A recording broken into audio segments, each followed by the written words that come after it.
Okay, सो सबको sound आ रहा है? Yes sir. Yes sir. ठीक है। तो आज अपने को जो पढ़ना है उस टॉपिक का नाम है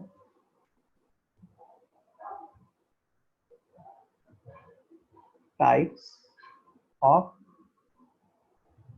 ब्रैकेट्स। ठीक है, टाइप्स ऑफ ब्रैकेट्स।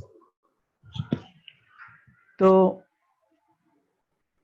इस टॉपिक में क्या है कि there are 3 types of brackets.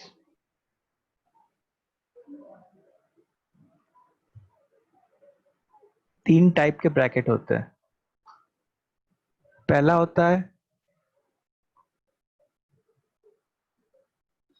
Square bracket, या उसको हम लोग क्लोज ब्रैकेट भी कहते हैं।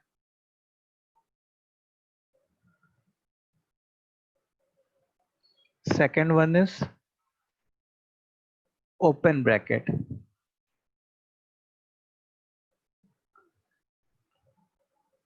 And third one is curly bracket.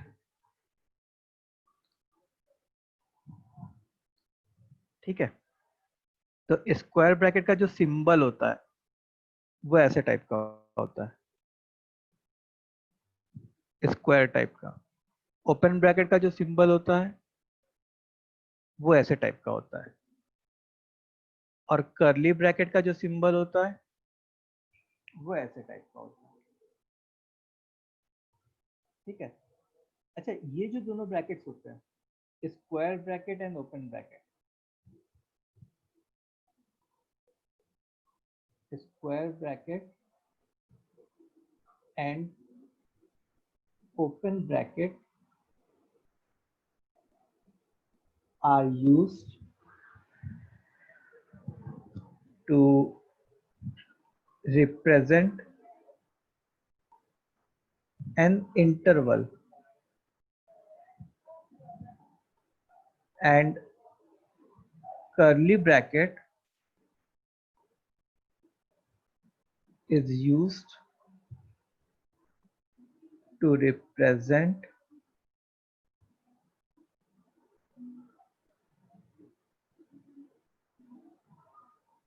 distinct elements। ठीक है, इतना पहले एक बार जल्दी से लिख लो, फिर अपने आगे बढ़ते हैं।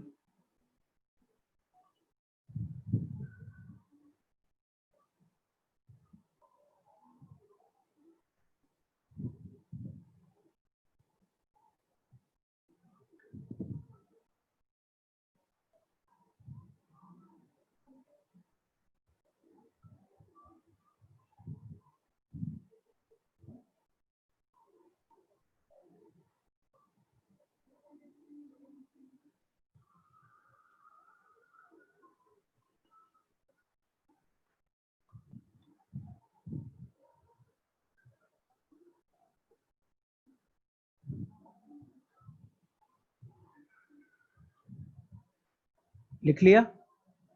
नहीं सर। Sir 1 minute.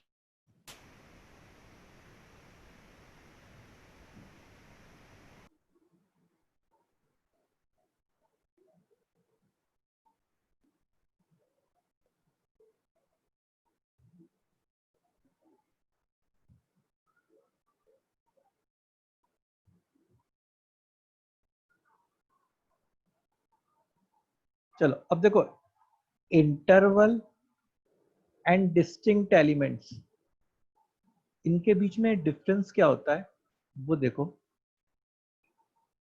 इंटरवल नाम से क्या पता चल रहा है कि यहां से कहीं सम नंबर से लेके सम नंबर तक, जैसे मान लो कहीं ऐसे लिखा हुआ है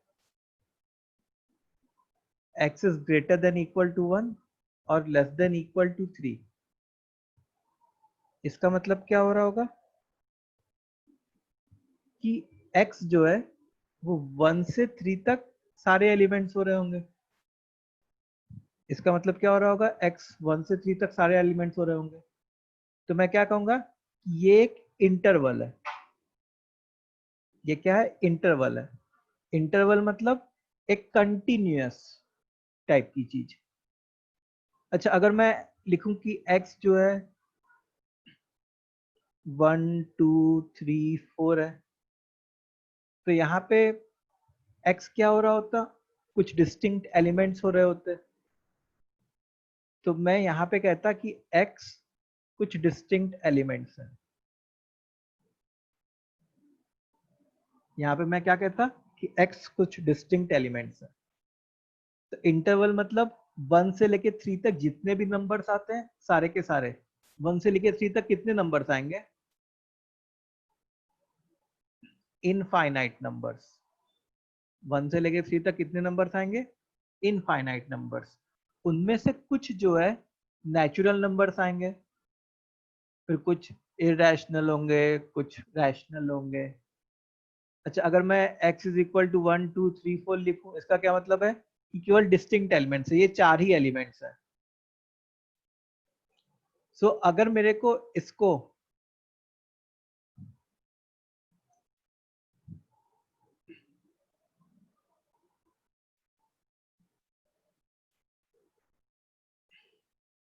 इंटरवल और डिस्टिंक्ट एलिमेंट्स में डिफरेंस समझ में आया? What is the difference between interval and distinct elements?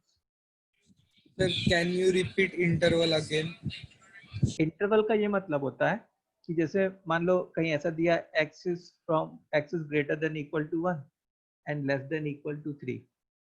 इसका क्या मतलब है कि 1 से लेके 3 तक जितने भी नंबर्स हैं सारे x हो सकते हैं। 1 से लेके 3 तक जितने भी नंबर्स हैं सारे के सारे x हो सकते हैं। ठीक है, तो 1 से लेके 3 तक ऐसे कौन कितने नंबर्स होते हैं, इनफाइनाइट नंबर्स होते हैं। 1.1 1.11 1.12 ऐसे इनफाइनाइट नंबर्स होते हैं। तो वो सारे नंबर्स का कलेक्शन जो है ये एक कंटिन्यूअस चीज है, तो इसको मैं इंटरवल कहता हूँ। इंटरवल मतलब एक जगह से स्टार्ट होना और दूसरी जगह पे एंड होना और कंटिन्यूअसली जाना, उसको इंटरवल कहते हैं। और डिस्टिंक्ट एलिमेंट्स मतलब, डिस्टिंक्ट एलिमेंट्स का ये मतलब है कि कुछ ही एलिमेंट्स, जैसे मान लो ये ये ये इसको मैं डिस्टिंक्ट एलिमेंट्स कहूंगा। तो तुम ऐसे सोचो कि से एक रोड है, यहाँ पे 1 है और यहाँ पे 10 है, और तुम्हारी कार है और तुम कार से जा रहे हो, यहाँ से लेके यहाँ तक गए। तो तुम्हारा जो टायर है वो पूरा डिस्टेंस ट्रेवल किया। जो टायर है वो पूरा डिस्टेंस ट्रेवल किया, मतलब से टायर पे पेंट लगा दिया अगर मैंने, तो यहाँ से लेकर यहाँ तक पूरा कलर हो जाता। तो मैं कहता कि जो कार है वो एक इंटरवल ट्रेवल की। लेकिन मान लो कि तुम जो है से पैदल चल रहे हो और तुम्हारा जो एक एक स्टेप है, मतलब जैसे एक पाव यहाँ है तो दूसरा पाव यहाँ, ऐसे टाइप का, ऐसे बढ़ रहे हो तुम। तो तुम्हारे पाव में जो है ऐसे इंक लगा हुआ है, तो जो कलर आएगा वो कहाँ कहाँ आएगा, 1 पे आएगा, 2 पे आएगा, 3 पे आएगा, 4 पे आएगा, ऐसे ही 10 पे आएगा। ठीक है, तो इसको मैं क्या कहता कि ये जो है डिस्टिंक्ट एलिमेंट्स है। डिफरेंस समझ में आया? What is the difference between an interval and distinct elements? बोलो जल्दी जल्दी। Yes, sir. Yes, sir. Yes, sir.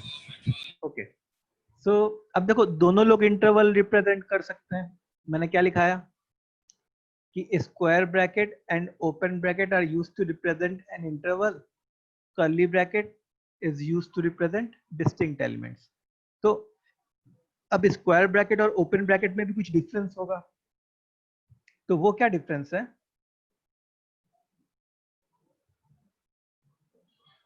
Square bracket में क्या होगा,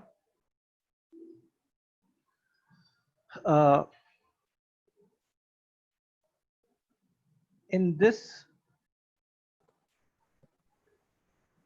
end points are always included। Square bracket में क्या होता है, एंड पॉइंट्स हमेशा इंक्लूड होते हैं, और ओपन ब्रैकेट में क्या होता है,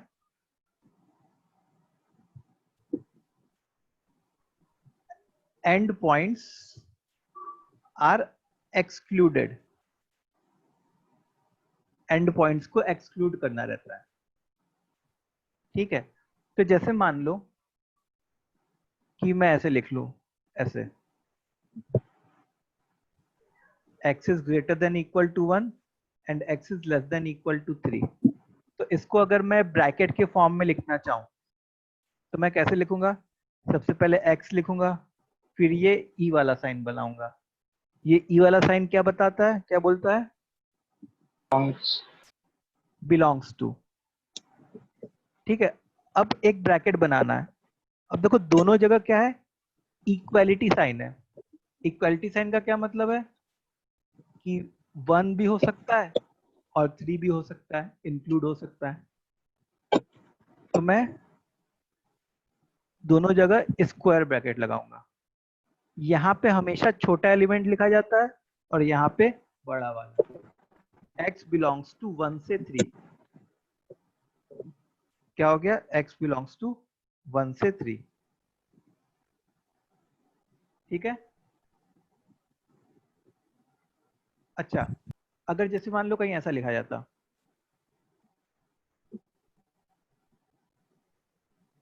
तो यहाँ पे 1 और 3 इंक्लूड नहीं हो रहा है, तो हम लोग इसको कैसे लिखते, ऐसे यहाँ पे 1 लिखते, ऐसे यहाँ पे 3 लिखते, और 1 इंक्लूड नहीं हो रहा तो 1 पे curly bracket, sorry open bracket, और 3 इंक्लूड नहीं हो रहा मतलब 3 पे भी ओपन ब्रैकेट, ठीक है। अच्छा, कहीं मान लो ऐसे लिखा जाता, तो मैं कैसे लिखता, x बिलोंग्स टू 1 और 3 तो लिखता, अब 1 इंक्लूड नहीं हो रहा मतलब ओपन ब्रैकेट, और 3 इंक्लूड हो रहा है मतलब क्लोज ब्रैकेट। समझ में आ रहा है कैसे लिखना है हम लोग को।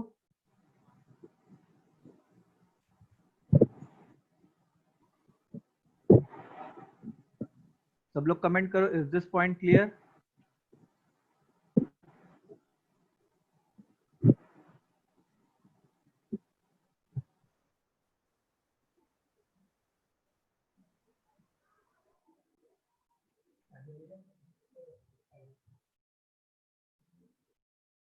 ठीक है, तो जो इंक्लूड नहीं हो रहा है वहां उस साइड हम लोग ओपन ब्रैकेट लगाएंगे, और जहां पे इंक्लूड हो रहा है उस साइड हम लोग क्लोज ब्रैकेट लगाएंगे। जैसे वंस अगेन एन एग्जांपल, जैसे मान लो x belongs to, x is from -7 से लेके 8 तक, तो मैं x बिलोंग्स टू, ये जो एंड पॉइंट्स है इंटरवल के उसको लिखा -7 और फिर 8। अब -7 पे इक्वालिटी है, इक्वालिटी होने का क्या मतलब है कि -7 इंक्लूड हो रहा है, इसलिए -7 पे ओपन ब्रैकेट लगाया। तो अगर यहाँ पे आना है, मतलब लेफ्ट पोजीशन पे आना है, तो ये वाला या ये वाला ब्रैकेट यूज होना चाहिए, और राइट पोजीशन पे आना है तो ये वाला या ये वाला ब्रैकेट यूज होना चाहिए। अच्छा, 8 इंक्लूड नहीं हो रहा तो 8 पे हम लोग ने ओपन ब्रैकेट लगाया। एज सिंपल एज दैट, कोई बहुत बड़ी बात तो नहीं है ये। समझ में आ गई बात सबको। Okay good. Yes sir. अच्छा, अब देखो आगे बढ़ा जाए अपने जल्दी जल्दी।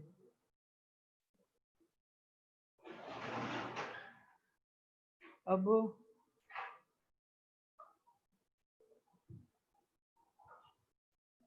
जैसे representation of interval on number line. अच्छा रुको, एक चीज रह गई, कर्ली ब्रैकेट के बारे में लिखना रह गया। कर्ली ब्रैकेट का एग्जांपल रह गया हमारा। So example of curly bracket,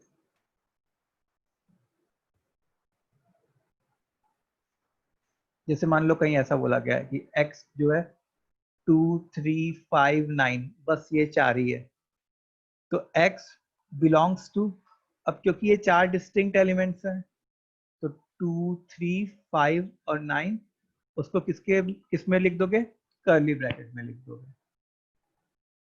ठीक है, कभी भी ऐसा नहीं हो सकता कि एक साइड कर्ली ब्रैकेट आ जाए और एक साइड इंटरवल वाला ब्रैकेट आ जाए, ऐसा कभी नहीं हो सकता।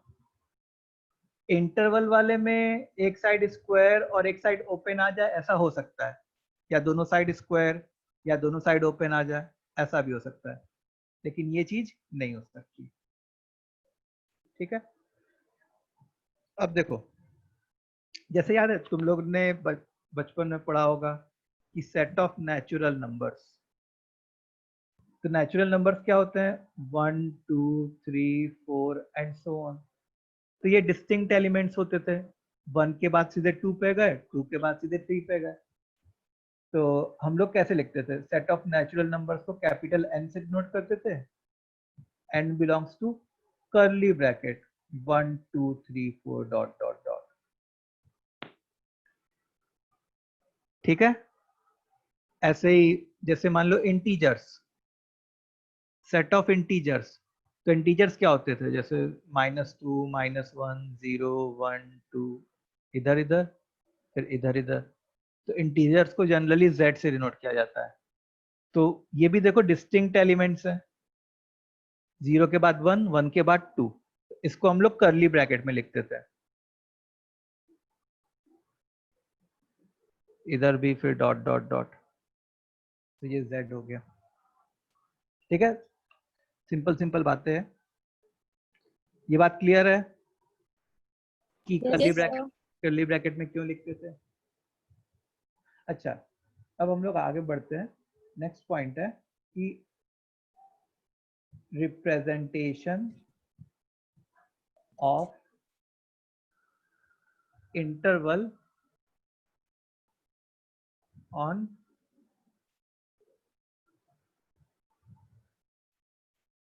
Number line, representation of interval on number line. तो जैसे मान लो कि कहीं ऐसे दिया हो,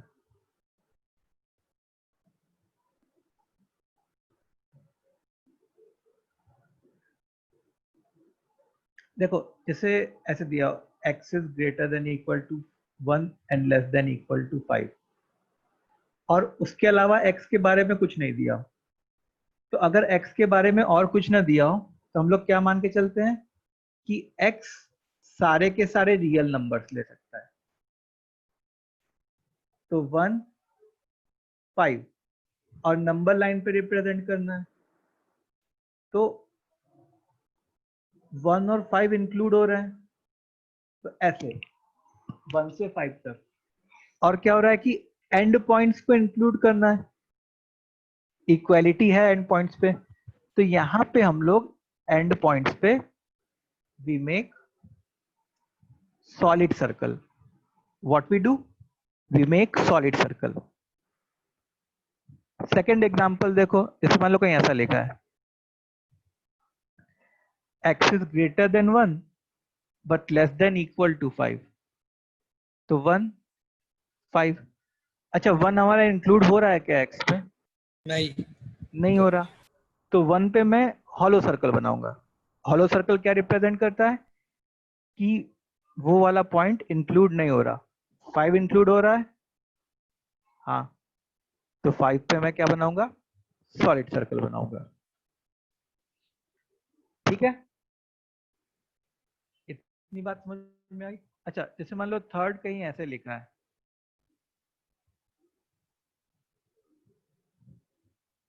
x इज फ्रॉम 1 से लेके 6 तक, और साथ में नीचे लिख दिया कि x belongs to natural number, मतलब ये तो लिखा ही है और साथ में एक और चीज लिख दी कि x belongs to natural number. तो इससे जो है अब x जो है 1 से 6 के बीच में जो जो नेचुरल नंबर है बस वही देखने होंगे हम लोग को। तो वो कौन कौन से होंगे? 2, 3, 4, 5, 6। देखो 1 को क्यों नहीं इंक्लूड किया? क्योंकि x को ग्रेटर देन 1 होना है, इसलिए नहीं इंक्लूड किया। 6 को क्यों इंक्लूड किया? क्योंकि x 6 के बराबर हो सकता है। Now if you want to represent this on the number line, so for representing this तुमको ऐसे रिप्रेजेंट करना पड़ेगा। सारे इंटीजर्स को लिख लिया और फिर उसके ऊपर ऐसे बना दिया। तो नंबर लाइन पे कैसे अपने को रिप्रेजेंट करना है ये सबको समझ में आ रहा है? Yes, sir.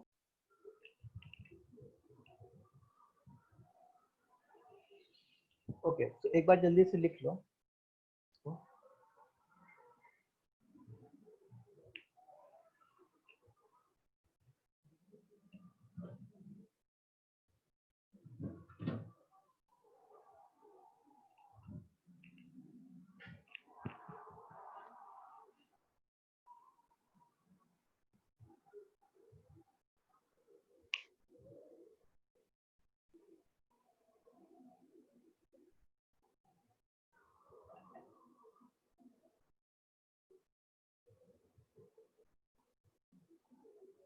चलो, this much is clear. Yes sir. आगे बढ़ते हैं अपने से। फिर अब देखो, पता है इनफाइनाइट एंड नॉट डिफाइंड, इसमें डिफरेंस होता है। इनफाइनाइट एंड नॉट डिफाइंड में डिफरेंस होता है, ठीक है? तो अब इनमें डिफरेंस क्या होता है? हम लोग जब 9-10 तक थे तो हम लोग इस डिफरेंस को इग्नोर कर जाते थे, लेकिन now in 11th 12th and especially for JEE preparation we cannot ignore the difference between infinite and not defined। तो infinite का डेफिनेशन क्या होता है? नॉट डिफाइंड का डेफिनेशन, नॉट डिफाइंड का डेफिनेशन कि नो आउटपुट एट ऑल। कोई भी चीज नॉट डिफाइंड कब कही जाएगी? जब उसका कोई भी आउटपुट नहीं आ रहा हो। और कोई चीज इनफाइनाइट कब कही जाएगी? Output which is very large and can't be measured। Output which is very large and can't be measured। ठीक है, तो नॉट डिफाइंड मतलब कुछ भी आउटपुट नहीं आना, और इनफाइनाइट का मतलब कि एक आउटपुट जो कि बहुत बड़ा है और जिसको हम लोग मेजर नहीं कर सकते। सो नॉट डिफाइंड कब अराइज होता है? It arises when a fraction has denominator exactly 0। और इनफाइनाइट कब अराइज होता है? It arises when denominator is denominator of a fraction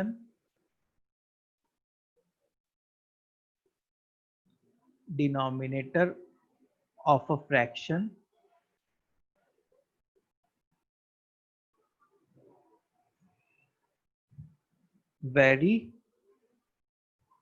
close to 0 but not exactly 0।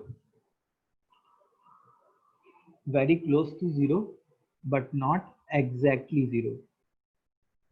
अब देखो, जैसे मान लो कि कहीं पे ऐसा लिखा है 1/0, तो यहाँ पे जो डिनोमिनेटर है वो क्या है, एग्जैक्टली 0 है। तो ये वाली चीज क्या कहलाएगी, नॉट डिफाइंड, मतलब ये कुछ भी आउटपुट नहीं देगा, नो आउटपुट। ठीक है, लेकिन अगर जैसे मान लो मैं ऐसे लिखूं 1/0.0000, बहुत सारे जीरो, कितने जीरो लगा दिए, मान लो 10,000 करोड़ जीरो लगा दिए,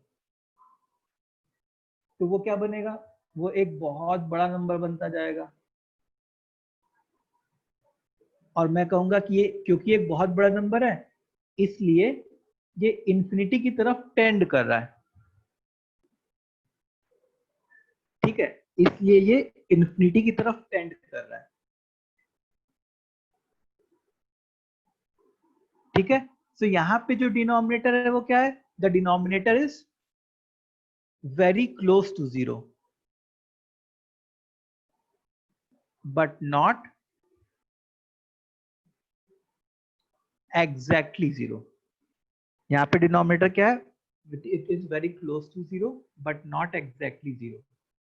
सो हमारे मैथमेटिक्स में अगर डिनोमिनेटर एग्जैक्टली 0 हो जाए, so in mathematics if denominator is exactly 0, then that quantity is never acceptable in maths। मतलब डिनोमिनेटर अगर 0 हो जाए तो मतलब वो वाली चीज तो हम एक्सेप्ट ही नहीं कर सकते। मतलब तुम ये सोचो कि डिनोमिनेटर 0 होना मैथ्स में दैट इज इक्विवेलेंट टू पाप कर देना। मैथ्स में डिनोमिनेटर 0 होना इज इक्विवेलेंट टू कोई पाप कर देना। ठीक है, सो जैसे फॉर एग्जाम्पल कहीं ऐसा लिखा है 1/x-3। ठीक है, 1/x-3, तो तुम जैसे ही 1/x-3 लिखा रहेगा तो सबसे पहले मैं ये लिख दूंगा कि डिनोमिनेटर कभी 0 नहीं होना चाहिए। मतलब x-3 should not be equal to 0, मतलब x should not be equal to 3। तो कहीं पे भी अगर हमारे आंसर में भी x अगर 3 आ रहा हो तो मैं उसको कभी एक्सेप्ट नहीं करूंगा। क्यों, क्योंकि वो हमारे डिनोमिनेटर को 0 कर दे रहा है, जिसके कारण हमारे को पाप हो जा रहा है। ठीक है, so the first and foremost thing which we need to ensure is that कि डिनोमिनेटर हमारा कभी 0 ना हो। डिनोमिनेटर हमारा कभी 0 ना हो, और जिस x के लिए डिनोमिनेटर 0 है उस x पे कहूंगा कि जो हमारा गिवन एक्सप्रेशन है वो नॉट डिफाइंड है, और उन पर्टिकुलर वैल्यू ऑफ x को कभी भी मैं एक्सेप्ट नहीं कर सकता, एज एन आंसर भी एक्सेप्ट नहीं कर सकता मैं। सो इतनी बातें क्लियर है क्या तुम लोग को? Yes, what sir. Is the difference between infinite and not defined? Sir मुझे एग्जांपल नहीं समझा 1/x-3 का। देखो, जैसे अगर कोई पूछे कि 1/x-3, एक जैसे मान लो एक एक्सप्रेशन लिखा है fx, एक एक्सप्रेशन लिखा है 1/x-3 for what value of x will this expression be not defined। किस वैल्यू ऑफ x के लिए ये वाला एक्सप्रेशन डिफाइन नहीं है, तो मैं क्या करूंगा कि मैं देखूंगा कि किस वैल्यू ऑफ x के लिए डिनोमिनेटर 0 हो रहा है। x minus 3 is equal to 0, इससे x की वैल्यू क्या आ गई 3। +3। तो मैं कहूंगा कि x इज इक्वल टू 3 के लिए हमारा एक्सप्रेशन डिफाइंड नहीं होगा, और x is equal to 3 the expression won't be defined. तो x की value x is equal to 3 हमारा कहीं से भी अगर आंसर में आ रहा होगा, कुछ कर कुरा के कहीं से आंसर में आ रहा होगा, तो हम लोग उस x की वैल्यू को as a part of our solution accept नहीं करेंगे। जैसे मैं तुमको एक इंटरेस्टिंग क्वेश्चन दिखाता हूं। से एक क्वेश्चन है x minus 1 upon x minus 2 is equal to 2 minus 1 upon x minus 2। कहीं ऐसा ये क्वेश्चन है, ठीक है। तो पूछे कि find the value of x which satisfies this equation. Find the value of x which satisfies this equation. तो पहले मैं देखूंगा यहाँ पे कि क्या यहाँ पे कोई ये जो एक्सप्रेशन लिखे हैं जितने भी, उनमें क्या कहीं डिनोमिनेटर वेरिएबल है क्या? है, ये x माइनस 2 डिनोमिनेटर वेरिएबल है। तो क्वेश्चन सॉल्व करने से पहले ही, कुछ करने से पहले ही मैं ये लिखूंगा कि x माइनस 2 को मैं कभी भी 0 नहीं होने दूंगा, मतलब x को कभी भी 2 नहीं होने देना है। x 2 हो गया मतलब पाप हो गया, ठीक है। अब ठीक है, अब ये लिख लिया। अब उसके बाद हम लोग क्वेश्चन सॉल्व करने गए, तो x minus 1 upon x minus 2 is equal to 2 minus 1 upon x minus 2। तो ये और ये कैंसिल हो जाते से, हो जाता कि नहीं? तो इससे तुम्हारी x की वैल्यू क्या आ रही होती? 2 आ रही होती। लेकिन अब क्या अब क्या है कि x इज इक्वल टू 2 हमारे क्वेश्चन को नॉट डिफाइन कर रहा था। x इज इक्वल टू 2 क्या कर रहा था? हमारे क्वेश्चन को नॉट डिफाइन कर रहा था, यहां से हमको दिख रहा है। और x इज इक्वल टू 2 हमारा आंसर आया है। तो मैं क्या कहूंगा कि since x is equal to 2 makes denominator 0, thus our question will be not defined when x is equal to 2। तो देखो केवल एक ही आंसर आया जो कि क्या है, x is equal to 2 आया, और x is equal to 2 भी हमारे क्वेश्चन को डिफाइन नहीं कर रहा। therefore I will write therefore no value of x is possible। ऐसी कोई x की वैल्यू, ऐसी कोई भी x की वैल्यू नहीं होगी जो पॉसिबल होगी। Is this point clear? So what I am trying to say is कि जैसे मान लो कि कोई क्वेश्चन हो, बहुत सारे क्वेश्चंस ऐसे होंगे जिसमें डिनोमिनेटर में वेरिएबल टर्म होगा और वो वेरिएबल टर्म किसी x के लिए 0 हो रहा होगा। तो उस x को तो हम लोग ले ही नहीं सकते, कुछ भी हो जाए। वो x अगर हम लोग को क्वेश्चन सॉल्व करने पे भी आ रहा हो, then also I am not going to accept it as our answer। मतलब तुम कुछ अपने रियल लाइफ में ऐसे सोचो कि सबसे पहला इंपॉर्टेंट काम क्या है। जैसे मान लो कोई आदमी है, तो सबसे पहला इंपॉर्टेंट काम है कि वो कोई बंदा ऑनेस्ट होना चाहिए या अच्छा आदमी होना चाहिए, गुड पर्सन, ठीक है। उसके बाद वो सक्सेसफुल हो, ठीक है। कोई बंदा ऑनेस्ट होना चाहिए, उसके बाद वो सक्सेसफुल हो। So honesty is the pre requirement. फिर सक्सेसफुल हो या ना हो वो सेकंड चीज है। अगर कोई बंदा, तो honesty is related to getting defined, मतलब क्वेश्चन गेटिंग डिफाइंड वो पहली चीज है। फिर सक्सेसफुल होना मतलब कुछ आंसर आना। सक्सेसफुल होने का क्या मतलब है? आंसर आना।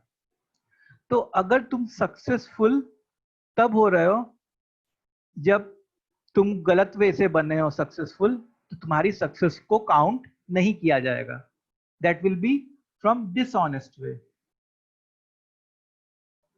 समझ में आ रही बात? Are you all getting what I am trying to make you understand? Yes, sir. So the first and foremost thing for a person is to be a good person. After that, if he becomes successful, then well and good. Otherwise, कोई बात नहीं. But if a person becomes successful by some dishonest way, then the society is not going to accept him. Will you agree? So यहाँ पे भी कुछ वैसे ही type की चीज हो रही है. पहले तुम्हारे क्वेश्चन को डिफाइंड होना चाहिए और फिर उसके बाद आंसर आना चाहिए.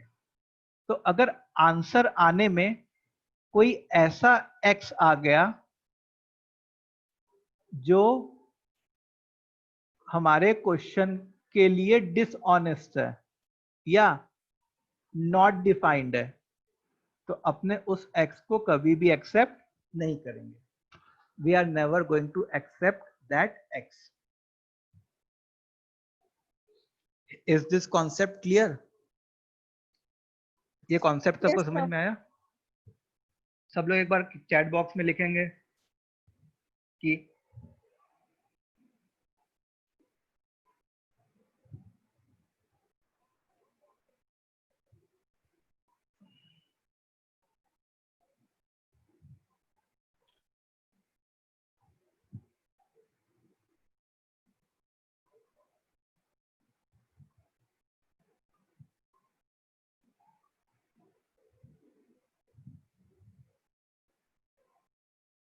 अब देखो, जैसे मान लो अब मैं तुमको क्वेश्चन देता हूं, ठीक है? से क्वेश्चन है अपना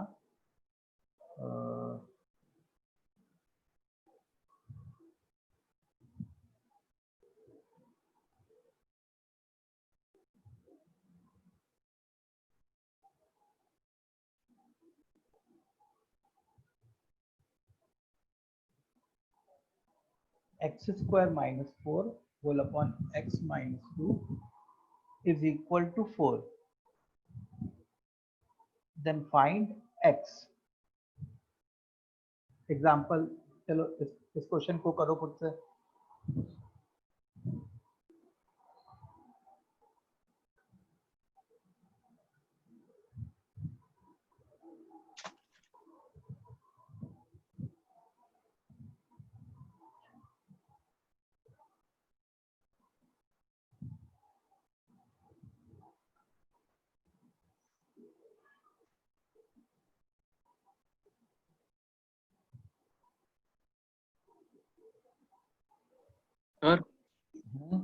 सर आप बाद में या आज के नोट्स ग्रुप पे शेयर कर दो ना सर.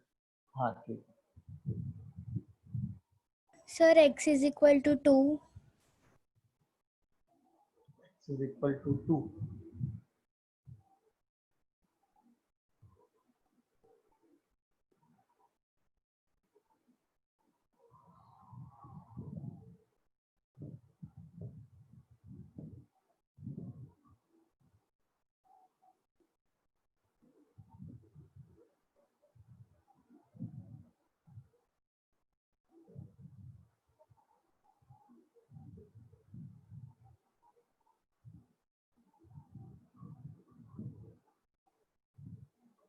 चलो, तो देखो सबसे पहला काम हम लोग को क्या करना है? बिफोर सॉल्विंग द क्वेश्चन,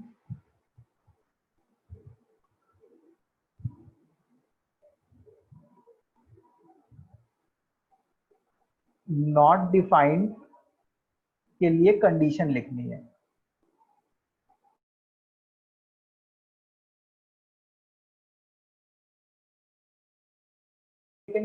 जब डिनोमिनेटर में कुछ वेरिएबल हो, तो अब यहाँ पे डिनोमिनेटर में क्या है? x minus 2. मतलब x माइनस 2 को 0 नहीं होना चाहिए था. डिनोमिनेटर को कभी भी 0 नहीं होना चाहिए था. इसका मतलब x को कभी भी 2 नहीं होना चाहिए था. सो x अगर 2 हमारा कहीं से आंसर आ भी रहा होता, then also I am going to reject, because x is equal to 2 will make this question a dishonest person. Is that fine? अब देखो हम लोग ने क्या किया, x माइनस 2 को क्रॉस मल्टीप्लाई कर दिया, x square minus 4 is equal to 4 times x minus 2, x square minus 4 is equal to 4x minus 8, तो x square minus 4x plus 4 is equal to 0। तो इससे क्या आया, x माइनस 2 का whole square is equal to 0, x is equal to 2 आया। तो question solve करने पे x की वैल्यू 2 आई, इक्वेशन सॉल्व करने पे x की वैल्यू 2 आई। तो ये सक्सेसफुल कब होता, जब x की वैल्यू 2 होती, लेकिन x इज इक्वल टू 2 पे ये डिसऑनेस्टली हो रहा था।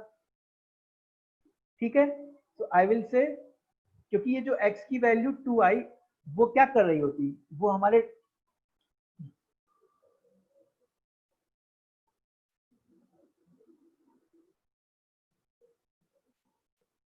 हाँ, क्योंकि ये जो x की वैल्यू 2 आई वो क्या कर रही होती कि हमारे डिनोमिनेटर को 0 कर रही होती।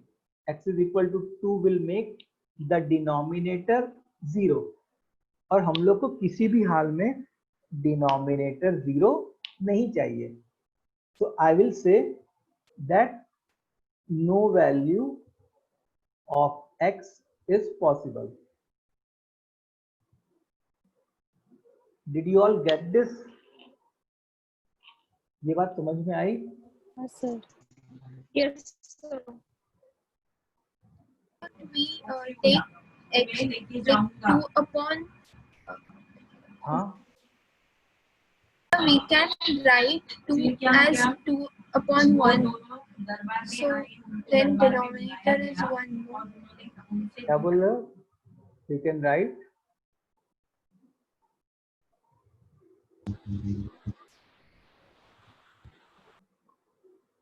फिर से बोलो।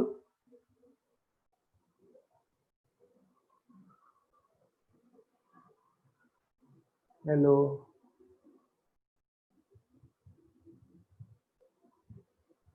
अच्छा अगर जैसे मान लो सर सर मतलब ये डिनोमिनेटर मतलब 0 होना कंपलसरी है।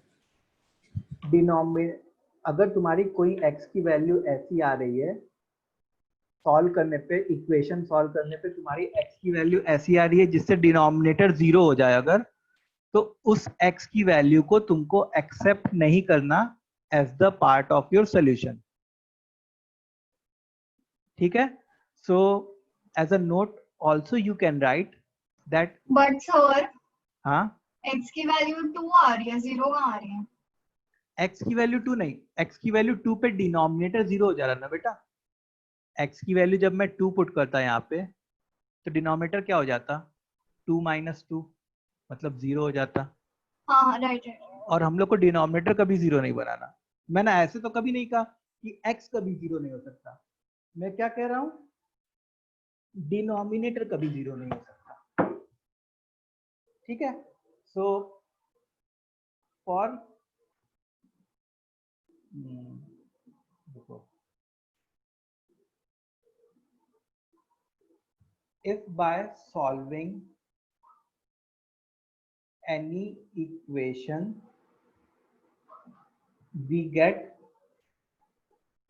if by solving any equation we get some values of x which makes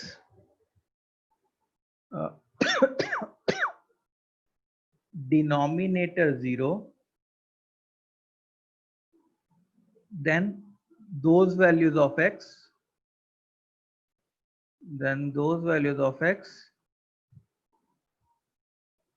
are never counted as part of our final solution. Then those values of x are never counted as part of our final solution. आई बात समझ में? Yes, sir. Yes, sir. Okay, तो जैसे मान लो मैं एक और example देता हूँ to make things more clear.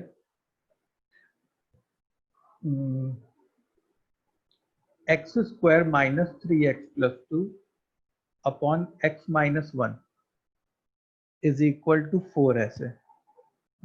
चलो ठीक है, इज इक्वल टू 4 है, ठीक है। देन फाइंड x, चलो इसको तुम लोग ट्राई करो। देन फाइंड x,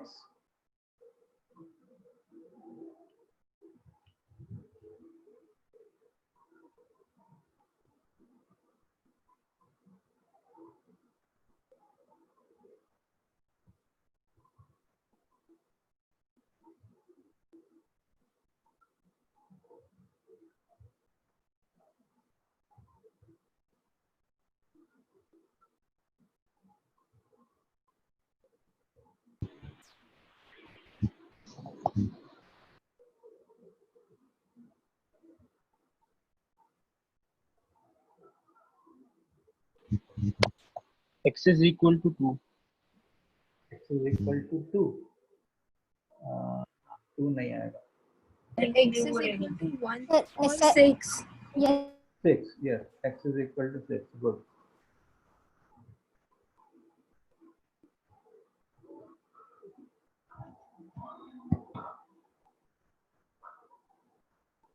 So देखो हम लोग ने क्या किया, इस x माइनस 1 को इधर क्रॉस मल्टीप्लाई कर दिया। So what I am going to get is x square minus 3x plus 2 is equal to 4x minus 4. So x square minus 7x plus 6 is equal to 0. तो इससे जो x की जो दो वैल्यूज आएंगी that will be what, 1 and 6. Now what I am going to do is इन दोनों को मैं शक की निगाह से देखूंगा। शक की निगाह से देखने का क्या मतलब है कि देखूंगा कि क्या ये कहीं हमारे क्वेश्चन को नॉट डिफाइन तो नहीं कर रहा। तो अगर तुम x की वैल्यू 1 देखते तो 1 हमारे डिनोमिनेटर को 0 कर रहा होता, तो x इज इक्वल टू 1 हम लोग नहीं ले सकते थे। लेकिन अगर x की वैल्यू 6 देखते तो उससे डिनोमिनेटर सिंपली क्या बन रहा होता, 5 बन रहा होता। No issue at all. तो हम लोग x की वैल्यू 6 लेते। So the final answer would have been x is equal to 6.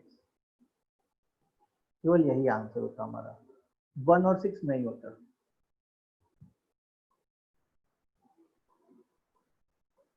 Understood this, everyone? Yes, sir. सब बच्चे को ये बातें समझ में आ रही है? बोलो भाई। Yes, sir. Okay, अच्छा। Yes, sir. You know what? There is a lot of difference in the format of the question. मतलब जैसे मान लो ये क्वेश्चन एक दिया हुआ है, ऐसा क्वेश्चन था।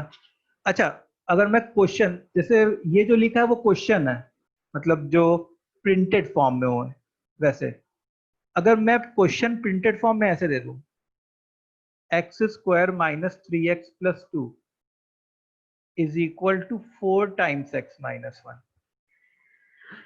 x square minus 3x plus 2 is equal to 4 times x minus 1.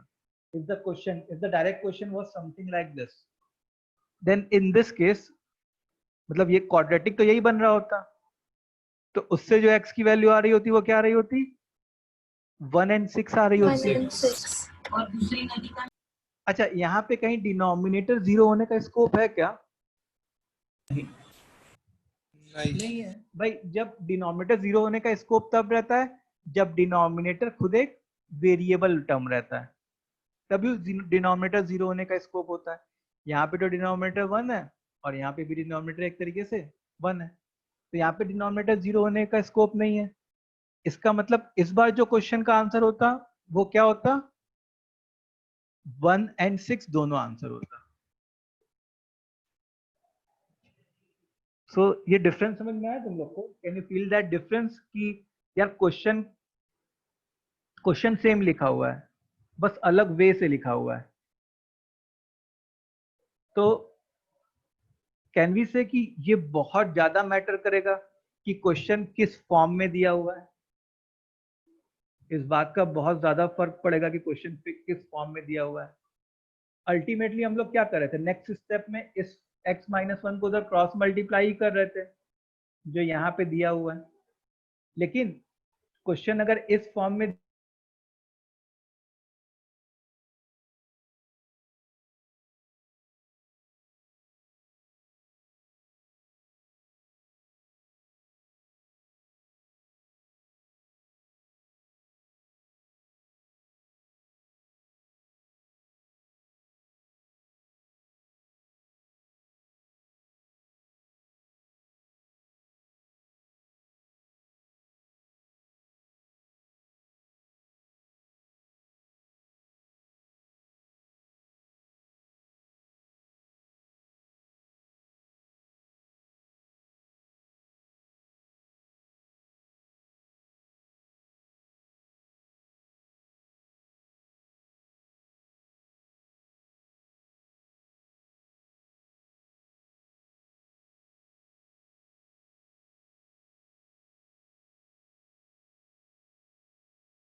ठीक है. So the next point for us is a fraction can become zero only when its numerator is zero, denominator plays no role in making fraction equal to zero. ठीक है. तो जैसे मान लो कोई एक fraction है जिसमें न्यूमरेटर अपॉन डिनोमिनेटर है और वो जीरो है, तो वो फ्रैक्शन जीरो कब होगा? जब न्यूमरेटर जीरो हो and at the same time denominator zero ना हो.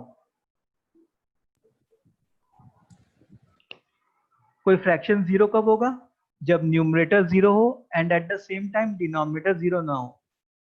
डिनोमिनेटर जीरो होने से क्या हो जाता? Not defined. वो नॉट डिफाइंड हो जाता. और नॉट डिफाइंड मतलब नो आउटपुट एट ऑल. और मैं अगर कोई चीज इक्वल टू जीरो लिख रहा हूं, इसका मतलब मैं उस चीज को कुछ आउटपुट दे रहा हूं कि मतलब वो कुछ आउटपुट है. इसके बराबर है से जीरो के बराबर है. ठीक है. सो कोई फ्रैक्शन जीरो कब होगा? जब उसका न्यूमरेटर जीरो होगा और उसका डिनोमिनेटर जीरो नहीं होगा. ठीक है. तो जैसे मान लो एक क्वेश्चन हो अपने पास, 1 whole upon 1 by x is equal to 0. Then find the value of x. 1 whole upon 1 by x is equal to 0. Then find the value of x.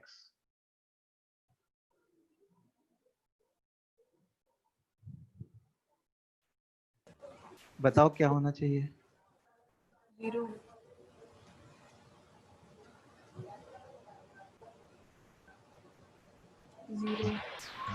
x is equal to 0.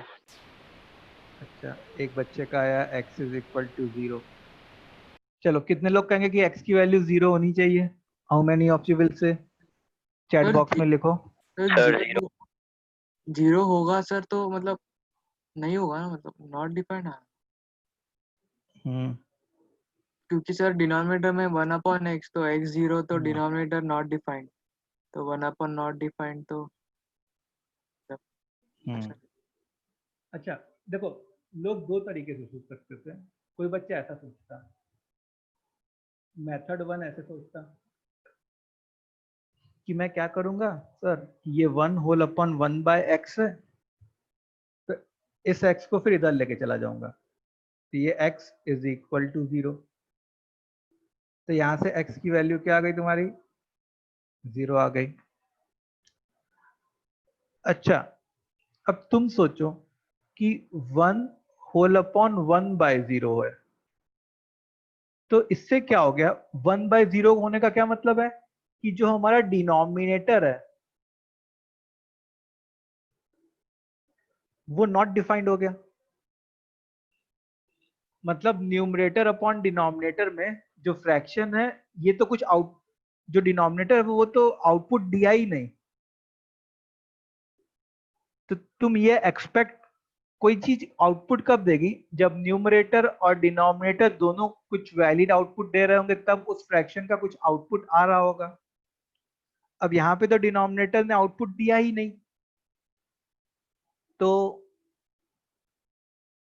क्या ये वाली चीज zero हो सकती है क्या? नहीं. तो x 0 नहीं हो सकता.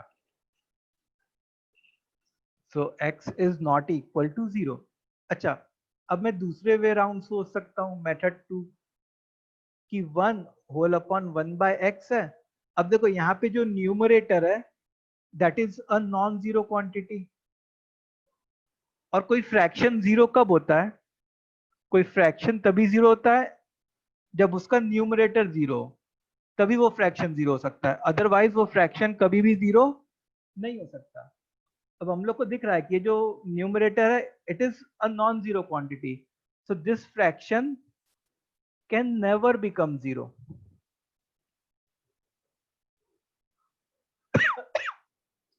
अच्छा, अब कुछ बच्चों ने ये लॉजिक लगाया होगा, ऐसा हो सकता है कि सर हमारा x तो 0 आ गया था, तो मैं इसको प्रूफ करके दिखा दूंगा 1 होल अपॉन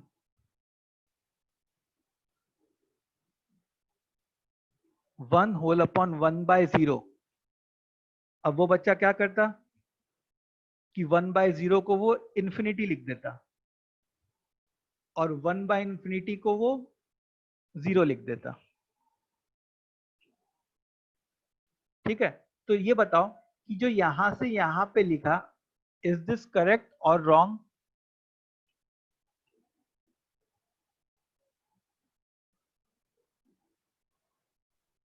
wrong sir.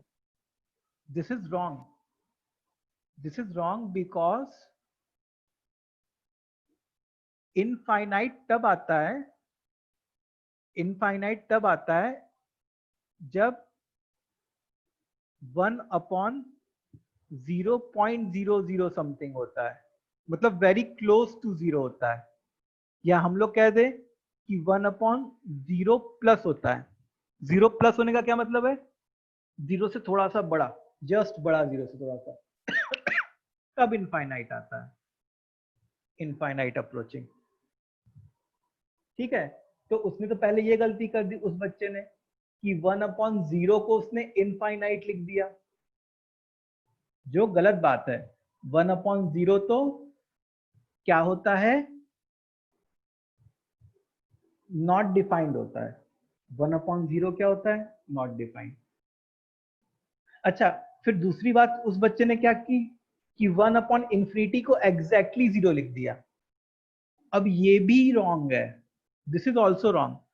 तुम सोचो कि मैं 1/10,000 करोड़ 0 लगा दूं, तो ये क्या बनेगा? एग्जैक्टली 0 बनेगा क्या?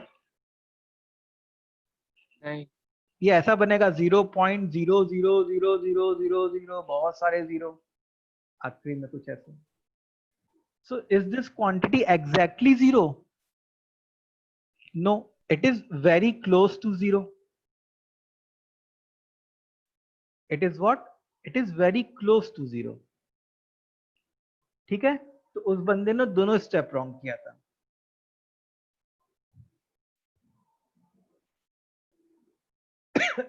इतना समझ में आया?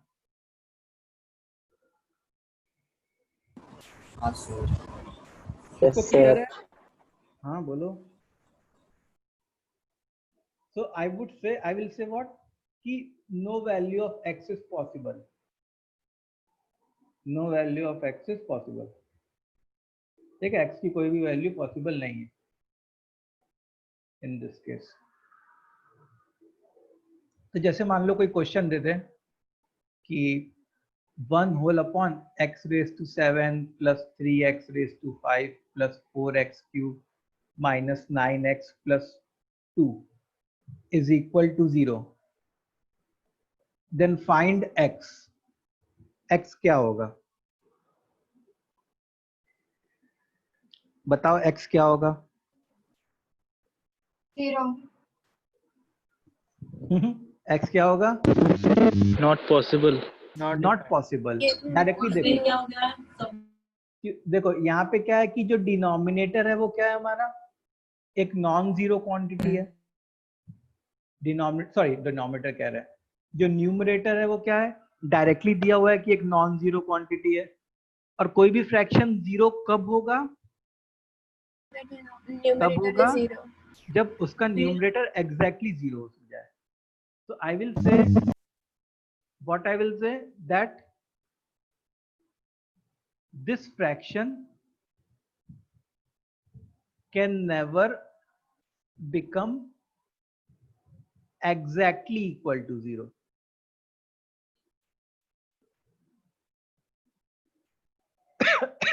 This fraction can never become exactly equal to 0.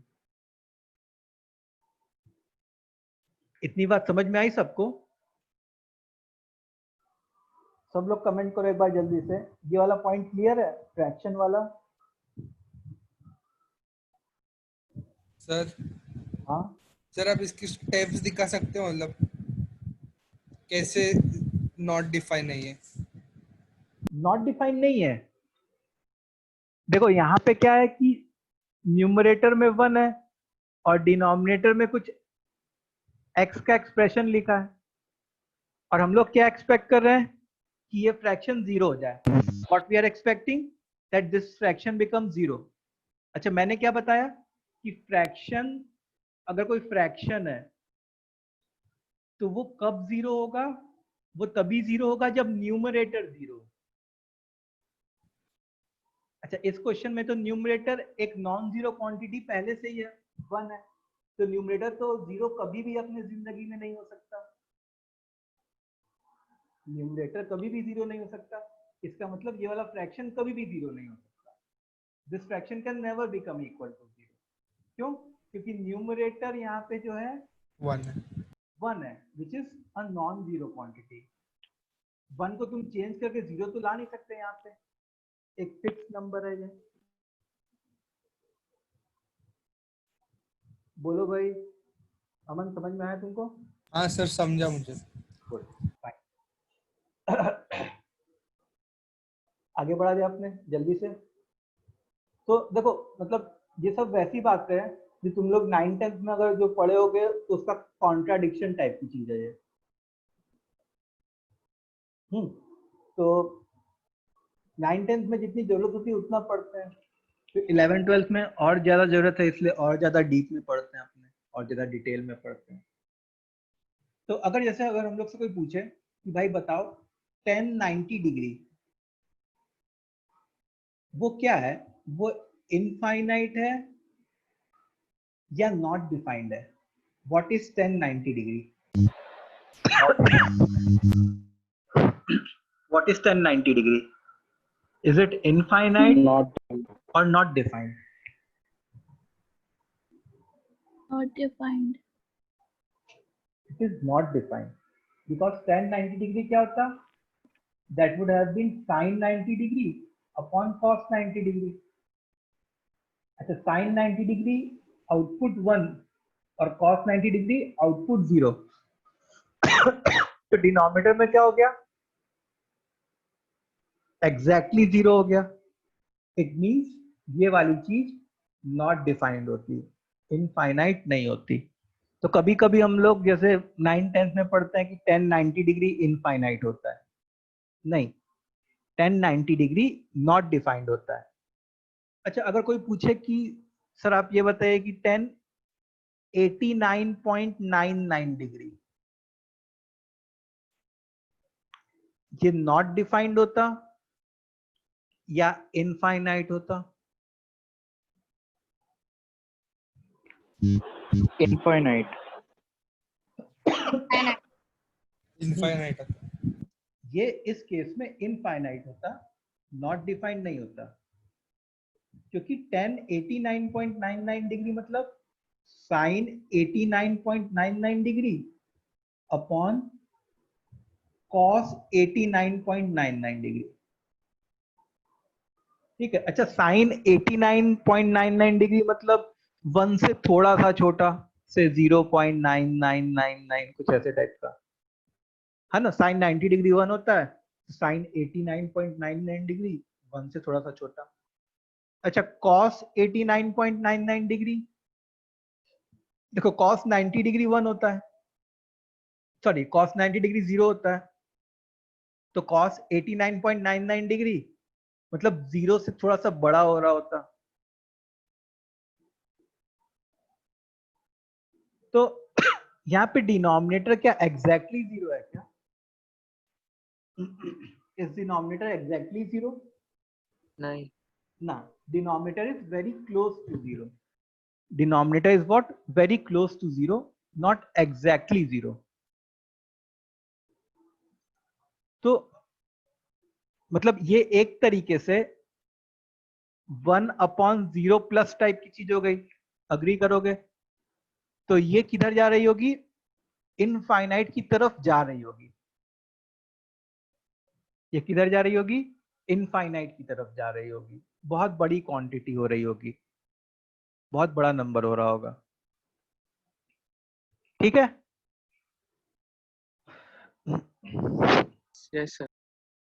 ये सबको समझ में आया, हर बच्चे को? स्टूडेंट्स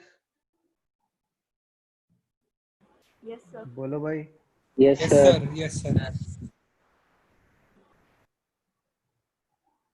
ओके, तो क्लास इंटरैक्टिव होना चाहिए, बोरिंग नहीं। अच्छा, अब एक और पॉइंट इनफाइनाइट से रिलेटेड।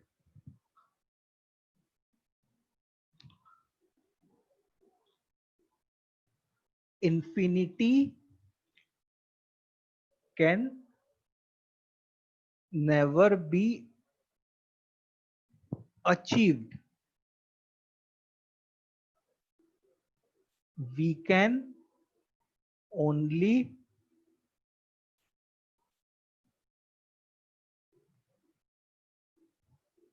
approach towards infinity.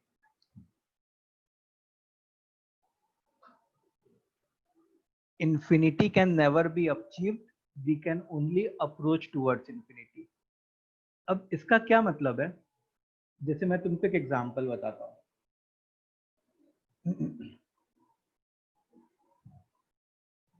मान लो तुम अपने घर पे बैठे हो अभी कहीं पे, ठीक है, और एक डायरेक्शन में दौड़ना स्टार्ट कर दिए तुम, ठीक है? ये एक पर्सन है जो कहीं पे बैठा है और एक डायरेक्शन में दौड़ना स्टार्ट कर दिया और दौड़ता गया बहुत सालों तक, मान लो 100 सालों तक तुम दौड़ते गए, ठीक है? तो बहुत दूर पहुंच चुके होगे।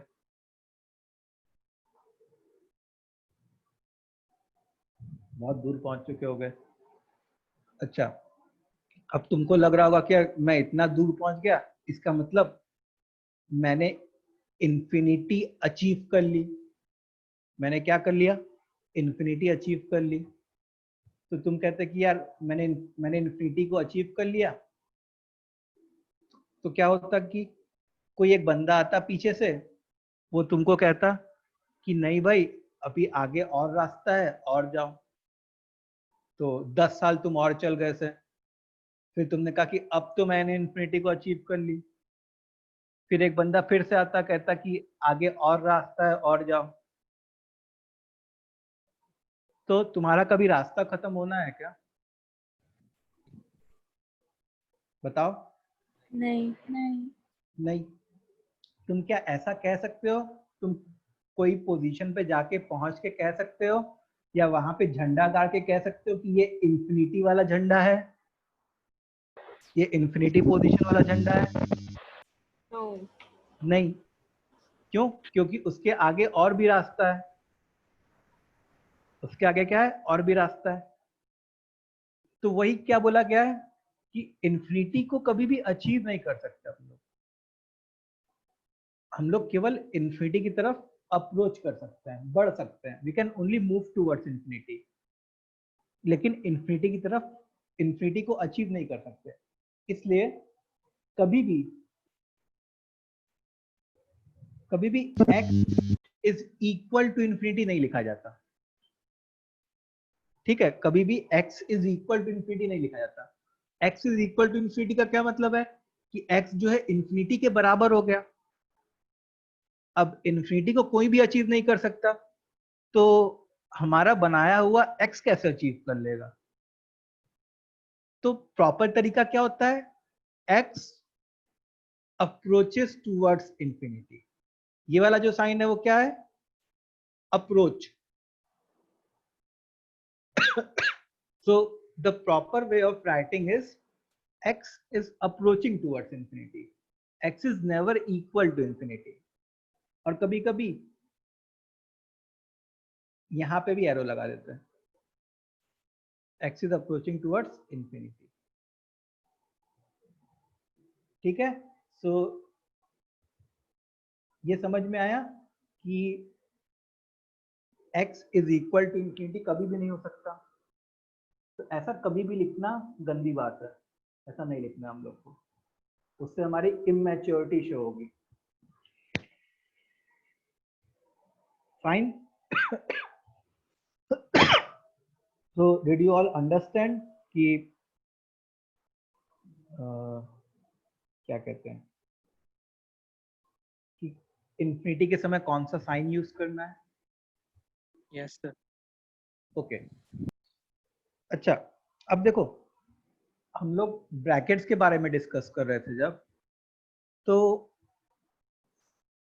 जैसे मान लो अगर कहीं ऐसा लिखा है x belongs to all real numbers. All real numbers का क्या मतलब है कि पूरी नंबर लाइन, जैसे इधर जो है किधर जाती है माइनस इंफिनिटी, और इधर जो है किधर जाता है प्लस इंफिनिटी। ठीक है, तो पूरी के पूरी नंबर लाइन जो है वो रियल नंबर्स की बनी होती है। तो अगर बोल दिया जाए कि x belongs to all real numbers, तो उसको अगर तुमको ब्रैकेट फॉर्म में लिखना होगा तो एक एंड तो माइनस इंफिनिटी होगा, दूसरा एंड प्लस इंफिनिटी होगा। अब बताओ यहाँ पे हम लोग को ओपन ब्रैकेट यूज करना चाहिए कि स्क्वायर ब्रैकेट?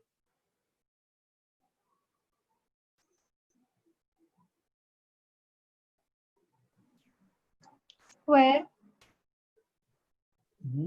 Sir open. चलो वोटिंग हो जाए, ओपन वाले कितने हैं? सर कर्ली यूज करेंगे। नहीं नहीं, करली नहीं, करली तो डिस्टिंक्ट एलिमेंट्स के लिए यूज करते हैं, ये तो पूरा का पूरा इंटरवल है ना। ओपन भी डिस्टिंक्ट के लिए यूज करते हैं ना। नहीं, ओपन देखो, ओपन मैंने एकदम स्टार्टिंग में जो पढ़ाया था, square and open are used to represent an interval.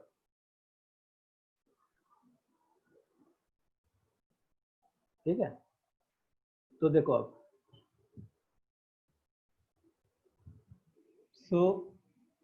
अब तुम सोचो कि अगर मैं यहाँ पे स्क्वायर ब्रैकेट लगा दूं, इसका मतलब क्या हो रहा है कि मैं इंफिनिटी को इंक्लूड कर ले रहा हूं अपने x में।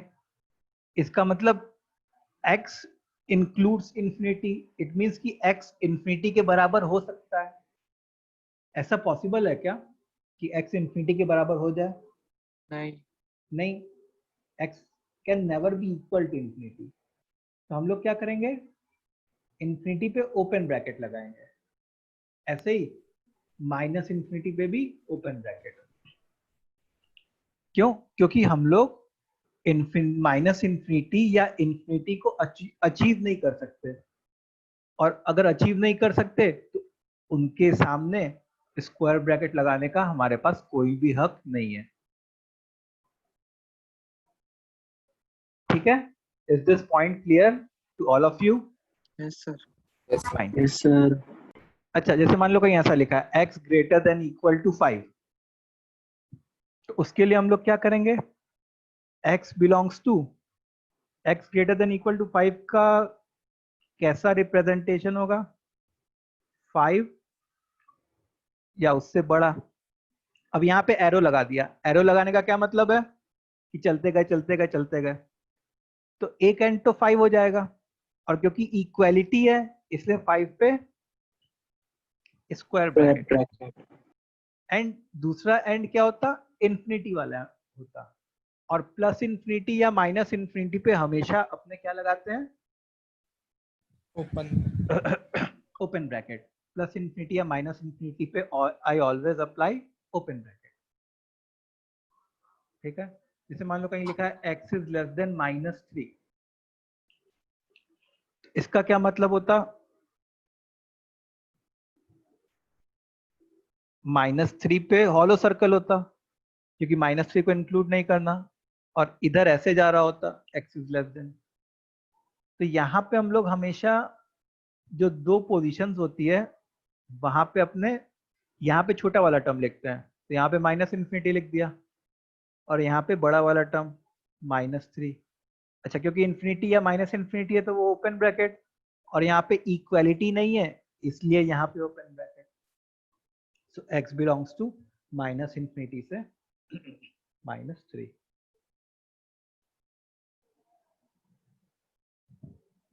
सर और एक कर्ली ब्रैकेट का एग्जांपल दो। कर्ली ब्रैकेट का एग्जांपल दूं? कर्ली ब्रैकेट का एग्जांपल अगर if you want to see then say मैं ऐसे लिख दूं x greater than equal to 7 and x belongs to natural number से ऐसे मैं लिख दूं अगर, ठीक है। तो अभी यहाँ पे देखो x is greater than equal to 5 और कुछ नहीं लिखा था कि x बिलोंग्स टू क्या होना चाहिए। तो अगर और कुछ बोला नहीं जाता तो हम लोग ये अज्यूम करके चलते हैं कि 5 से बड़े जितने भी नंबर्स हैं सारे के सारे इंक्लूड हो जाएंगे। अब क्योंकि इन्होंने स्पेसिफाई कर दिया x belongs to natural number, इसका मतलब 7 या उससे बड़े जितने नेचुरल नंबर्स हैं वही होने चाहिए। तो इसलिए 7, 8, 9, 10 डॉट डॉट डॉट। अब क्योंकि डिस्टिंक्ट एलिमेंट्स थे, ऐसा तो है नहीं कि 7 के बाद 7.1 आया, 7.01 आया या कुछ आया। 7 के बाद डायरेक्टली 8 आ गया, 8 के बाद डायरेक्टली 9 आ गया, इसलिए इनको कर्ली ब्रैकेट्स में रिप्रेजेंट करेंगे। तो इसमें इन्फिनिटी नहीं डालेंगे ना? इसमें नहीं डालेंगे, हाँ, इसमें बस क्यों? डॉट इसमें डॉट डॉट। डेसिमल वैल्यूज भी आएंगे इन्फिनिटी डाला तो। अब इन्फिनिटी एक नेचुरल नंबर है या हाँ वही ना सर, एक, डेसिमल हाँ, पॉइंट्स भी आएंगे। that is not sure, we are not sure, so in such scene what we do dot dot dot लिख देते हैं, यस सर। ठीक है। सॉरी। so I think तुम लोग को ब्रैकेट्स थोड़े, is 5 a natural number? हाँ भाई 5 तो नेचुरल नंबर है ना यार। तो फिर 5 और 7 का भी सिमिलर आंसर होना चाहिए ना? कौन सा? 5 और 7 का समझा नहीं मैं। मतलब जो आपने एग्जांपल दिया है ना, ये कर्ली ब्रैकेट का, ये वाला और ये वाले का? हाँ ये दोनों सिमिलर आने चाहिए ना ब्रैकेट्स। नहीं नहीं, देखो यहाँ पे मैंने क्या लिखा, बस x greater than equal to 5, और यहाँ पे मैंने क्या लिखा, x greater than equal to 7 and x belongs to natural number भी लिखा। मतलब क्या है कि 7 या उससे बड़ा नेचुरल नंबर वाला चाहिए x। यहाँ पे क्या बोला गया, 5 से बड़ा जो भी नंबर होगा सारे के सारे चलेंगे अपने को, तो इसलिए वो एक इंटरवल हो गया। और यहाँ पे 7 या उससे बड़े वाले जो भी नेचुरल नंबर थे वो चल रहे हैं, तो वो 7, 8, 9, 10 ये सब हो गए। तो मतलब सर क्वेश्चन में मेंशन करेंगे? हाँ क्वेश्चन में मेंशन किया होगा। देखो अगर क्वेश्चन में कुछ नहीं मेंशन किया गया, जैसे ये सब एग्जांपल्स मैं ले रहा हूँ, x greater than equal to 5 और मेंशन नहीं किया गया, it means we have to assume all x greater than equal to 5, सारे x जो 5 से बड़े हैं, मतलब रियल नंबर्स ना? सारे हाँ रियल नंबर्स ऐसे टाइप के।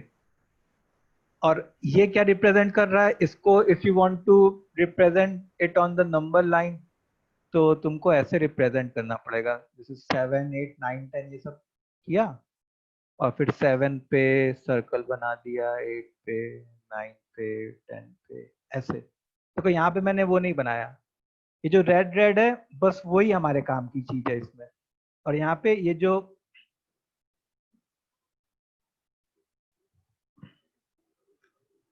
येलो वाली लाइन है ये पूरी की पूरी है, मतलब 5 से बड़े जितने भी नंबर्स हैं सारे काम के हैं। यहाँ पे क्या है, 7 से बड़े सारे नंबर्स काम के नहीं है, 7 से बड़े जो नेचुरल नंबर्स हैं वो काम के हैं हमारे। Okay sir. ठीक है।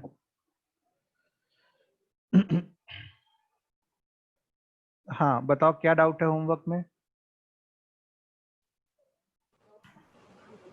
Sir x square plus 4x plus 6 is equal to 2 cos y कैसे सॉल्व करेंगे? देखो x square plus 4x plus 6 is equal to 2 cos y। तो हम लोग ने क्या किया कि इसका कंप्लीटिंग द स्क्वायर किया, तो इसका कंप्लीटिंग द स्क्वायर क्या बन गया, x प्लस 2 का whole square minus 4 plus 6 is equal to 2 cos y। मतलब x प्लस 2 का होल स्क्वायर प्लस 2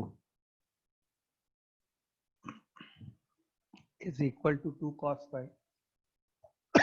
अब तुम ऐसे सोचो कि होल स्क्वायर में 2 ऐड कर रहे हो, तुम किसी होल स्क्वायर में 2 ऐड कर रहे हो, तो ये वाला जो आउटपुट है वो 2 या उससे बड़ा आउटपुट दे रहा होता। अग्री करोगे? होल स्क्वायर कैसा आउटपुट देता है? Positive output. उसमें अगर तुम 2 ऐड कर रहे होगे तो वो greater than equal to 2 as an output देगा। अभी मैंने होमवर्क नहीं दिया है, मैं लास्ट क्लास का होमवर्क डिस्कस कर रहा हूँ। और 2 cos y, अच्छा cos y की मैक्सिमम वैल्यू जो है वो 1 होती है, तो 2 cos y जो है वो less than equal to 2 output दे रहा होता है। तो देखो, एक कह रहा है कि मैं 2 या उससे बड़ा आउटपुट दूंगा, दूसरा कह रहा है कि मैं 2 या उससे छोटा आउटपुट दूंगा। तो ये लोग अग्री कहाँ पे करते हैं? 2 पे करते अग्री। ये लोग अग्री कहाँ पे करते? 2 पे करते। Boundary condition question. अब देखो, इसको 2 होने के लिए x प्लस 2 का whole square plus 2 is equal to 2, मतलब x प्लस 2 का whole square is equal to 0। It means x is equal to -2। अच्छा, इसको 2 होने के लिए 2 cos y is equal to 2, cos y is equal to 1, और cos y 1 कब होता है? 0। cos 0 पे, मतलब y इज इक्वल टू 0 पे। तो x की वैल्यू -2 आ गई एंड y की वैल्यू क्या आ गई? 0 आ गई। सर cos y 1 कैसे मिला? इसको 2 होना है ना, 2 cos y को 2 होना है, ठीक है। तो 2 cos y is equal to 2, तो 2 और 2 कैंसिल हो गया, तो cos y is equal to 1। और cos y 1 कहाँ पे होता है? cos 0 पे, मतलब y इज इक्वल टू 0 पे। तो इसलिए यहाँ पे y की वैल्यू 0 आ गई। समझा? यस सर, समझा।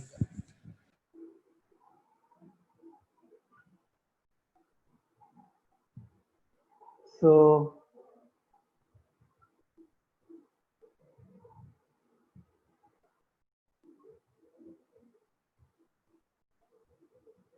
ये जो सम था, ये मैंने लास्ट क्लास में 3 क्वेश्चंस दिए थे। लास्ट क्लास में मैंने 3 क्वेश्चंस दिए थे, बस वही था, बहुत बड़ा कुछ नहीं था। ये देखो ना, शायद था।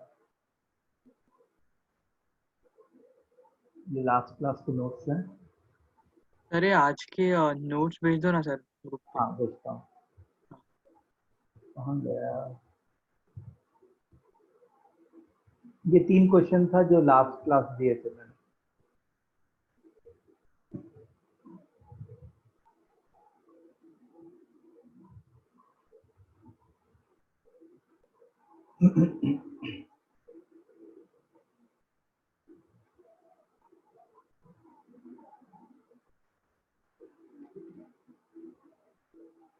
हाँ, सर बताता हूँ। फर्स्ट 2 किया था मैंने, थर्ड वाला नहीं था। ठीक है, ओके, सबको समझ में आ गया? Yes sir. Yes yes sir. तो सब लोग एक बार चैट बॉक्स में कमेंट करेंगे कि is everything clear for today. आज की जो भी डिस्कस किया हम लोगों ने।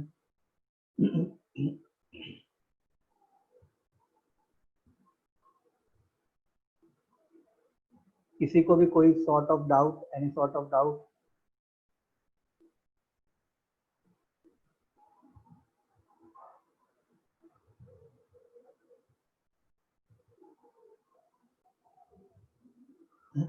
ओके, तो मैं तुम लोग को नोट्स ग्रुप पे डालूंगा, तब तक थोड़े से होमवर्क क्वेश्चंस लिख लो, घर पे ट्राई कर लेना। होमवर्क क्वेश्चन, तो हम लोग ने क्या क्या पढ़ लिया? फैक्टोरियल पढ़ लिया है ना? तो आज की रिकॉर्डिंग तो वो अपलोड हो जाएगी, तो मिल जाएगी, तो उसकी टेंशन मत लो।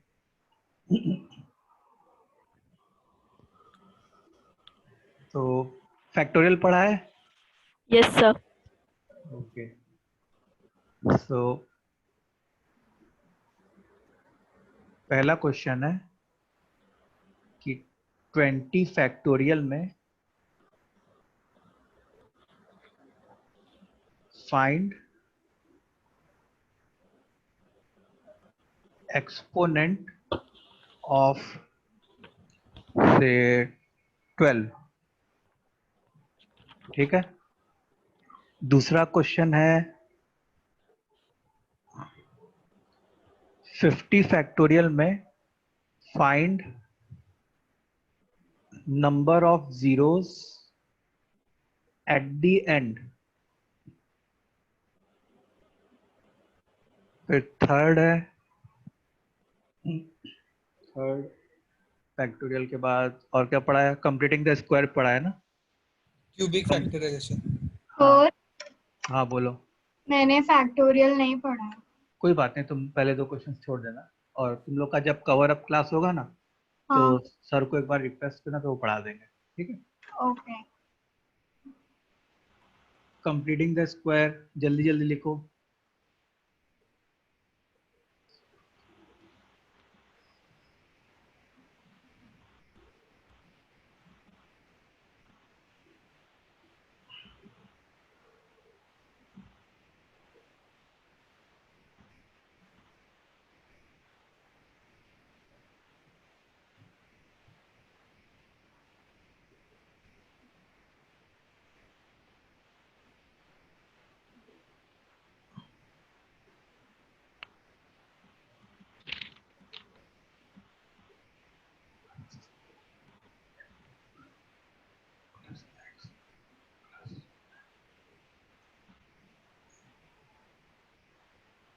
ठीक है।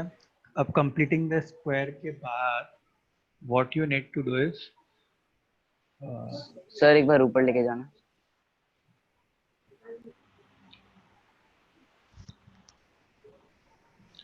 Factorise the cubic.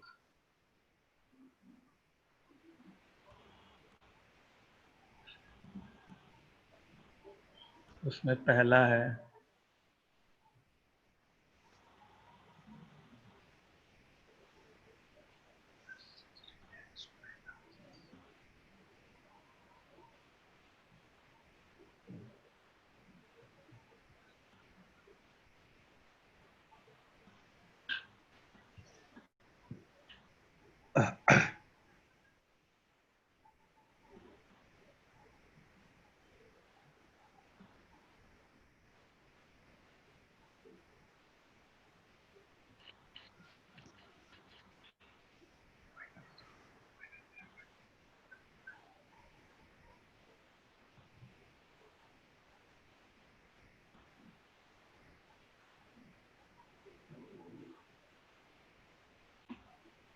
Sir next class क्या पढ़ेंगे sir? Next class. Next class में मोस्ट प्रोबेबली हम लोग क्वाड्रेटिक स्टार्ट करेंगे। ठीक है, अपना मेन चैप्टर क्वाड्रेटिक। हाँ फैक्टराइज द क्यूबिक के बाद और क्या सर पढ़ाया था? इतना इतना ठीक है। अरे रुक जाओ भैया। हाँ ठीक। फैक्टराइज द क्यूबिक के बाद क्या था और क्या पढ़ाया था मैंने? Boundary condition question.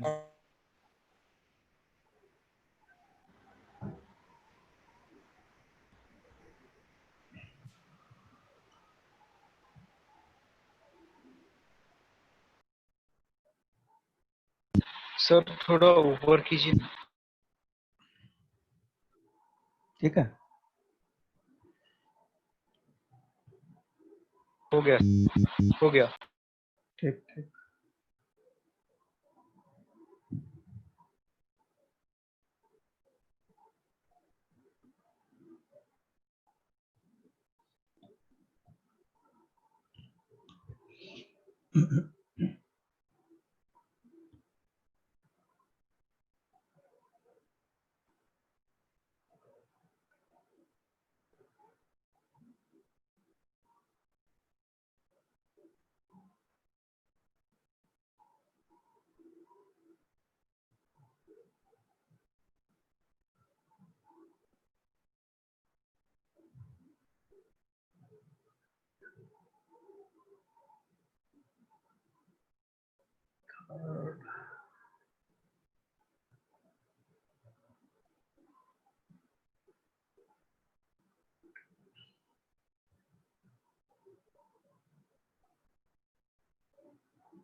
ये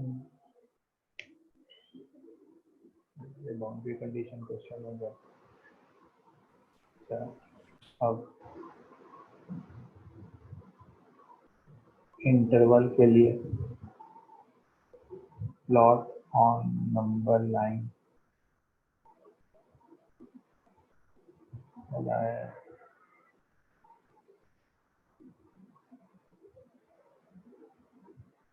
and in bracket form.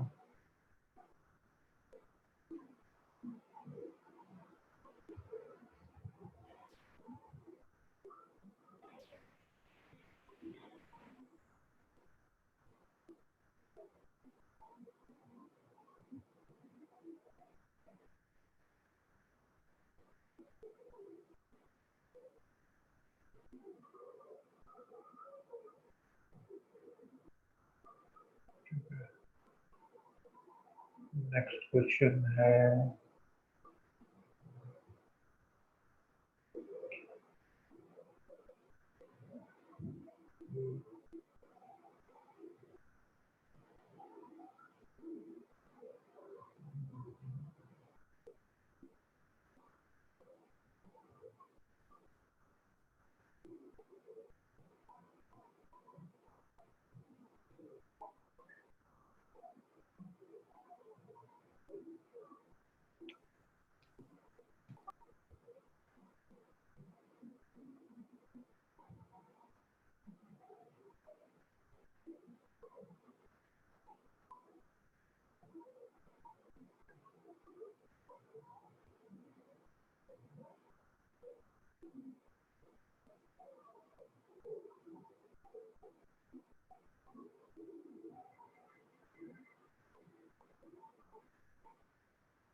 चलो ठीक है, इतने क्वेश्चंस कर लें।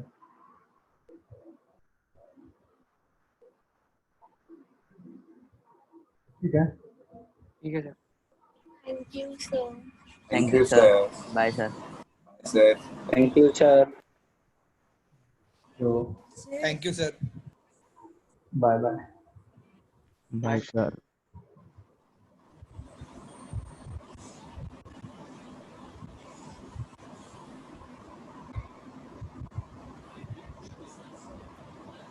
मैं एंड कर रहा हूँ मीटिंग, ठीक है।